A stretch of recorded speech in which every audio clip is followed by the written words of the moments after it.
اطاعت خداوندی کی ایسی عظیم نظیر اور فرما برداری کا ایسا قابل رشک مظاہرہ چشم فلک نے پہلے نہیں دیکھا تھا۔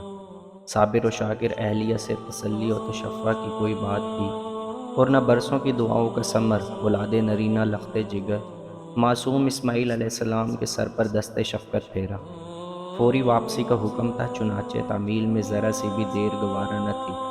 دعا کے فوری بعد نہایت ہی برق رفتاری سے ملک شام کی جانب روانہ ہو گئے۔ ویران صحرا کی سیاہ خوفناک راتوں کے بھیانک سناٹے میں، کھلے آسمان تلے حزن و ملال اور کرب و اضطراب کے عالم میں، صبر و ضبط کا پیراہن زیب تن کیے اللہ کی یہ برگزیدہ بندی اپنے رب کی رحمتوں کی منتظر کمسن شیر خوار کو سینے سے چمٹائے ذکر و اذکار میں مصروف ہے۔ آزمائش کی اس سخت ترین گھڑی میں دور بیٹھا شیطان اس بندی ناتواں کی مضبوط قوت ارادی کے بکھر جانے، صبر و تحمل کے ٹوٹ جانے اور حوصلوں کے پست ہو جانے کا منتظر ہے۔ ڈر اور خوف کے سائے حواسوں پر چھا جانے کے لیے بے قرار ہے۔ ابھی چند ہی دن گزرے تھے کہ زاد راہ ختم ہو گیا، پانی کا مشکیزہ خالی ہو گیا۔ بھوک و پیاس کی شدت نے اپنا رنگ دکھانا شروع کر دیا۔ ہر گزرتے لمحوں کے ساتھ معصوم نونہال کی بے قراری میں اضافہ ہوتا چلا جا رہا تھا۔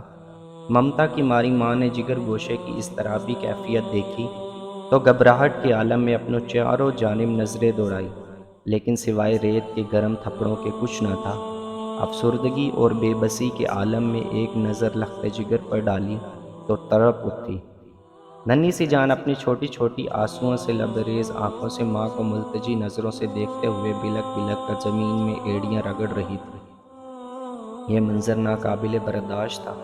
بے قراری کے عالم میں اٹھی، قریبی صفا نامی پہاڑی پر چڑھی، مضطربانہ نگاہیں چاروں طرف دوڑائی کہ شاید کوئی انسان یا پانی کا کوئی نشان نظر آ جائے، مگر وہاں بھی مایوسی و محرومی کے سوا کچھ نہ تھا۔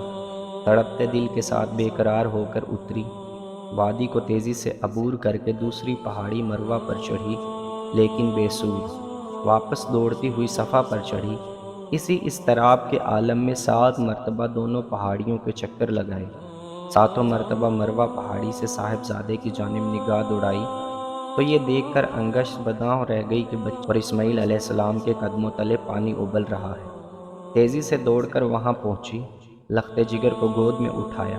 پانی تیزی سے بہنے لگا، لہٰذا اس کے گرد حوض کی طرح مٹی کا گھیرا بناتی جاتی تھی اور کہتی جاتی تھی کہ زمزم یعنی رک جا رک جا۔ حضرت حاجرہ علیہ السلام نے خود بھی پانی پیا اور معصوم اسماعیل علیہ السلام کو بھی پلایا۔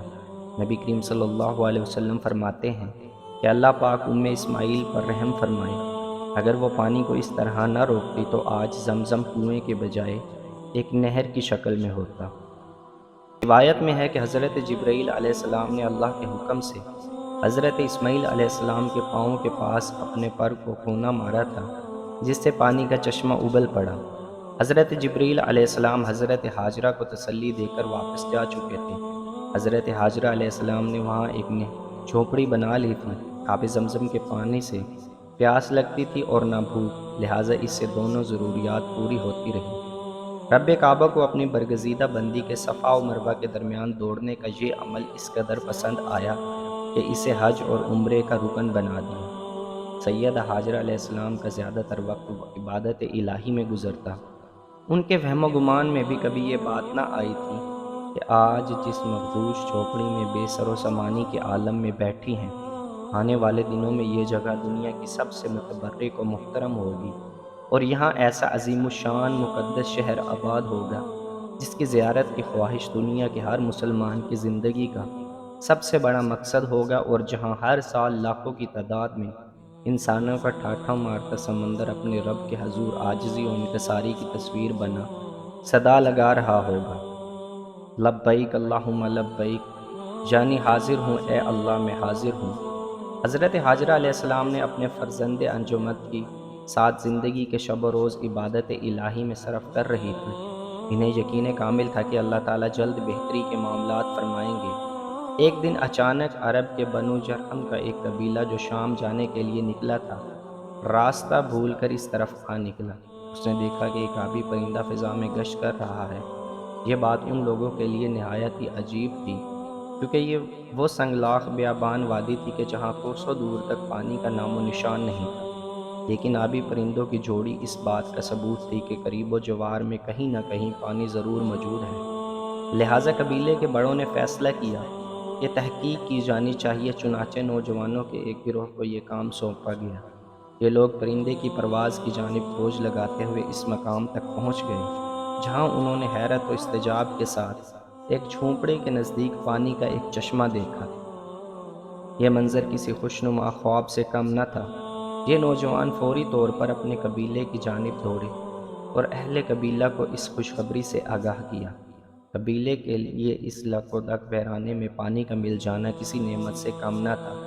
چنانچہ قبیلے کے بزرگ فوری طور پر اس جھونپڑی کے پاس پہنچے اور حضرت حاجرہ علیہ السلام کی خدمت میں حاضر ہو کر وہاں رہنے کی اجازت طلب کی۔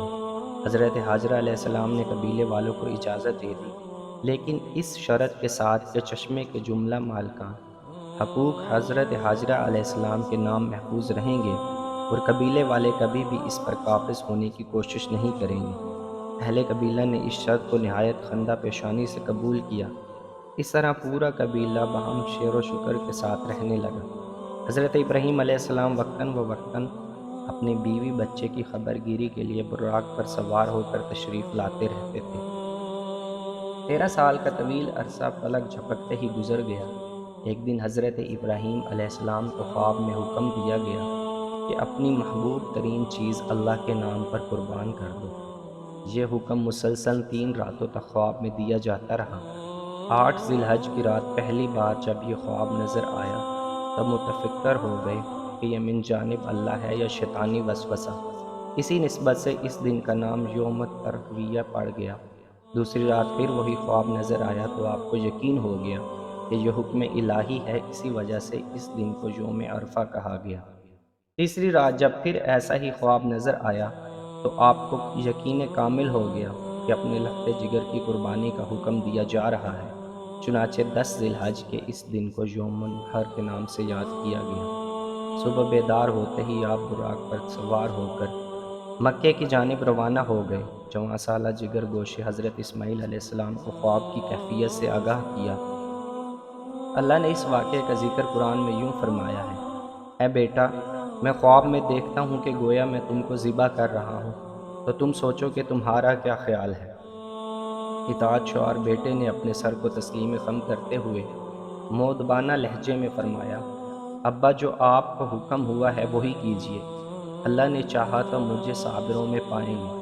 حضرت اسماعیل علیہ السلام کا یہ سعادت مندانہ خوبصورت جواب دنیا بھر کے بیٹوں کے لیے آداب فرزندگی کی شاندار مثال ہے۔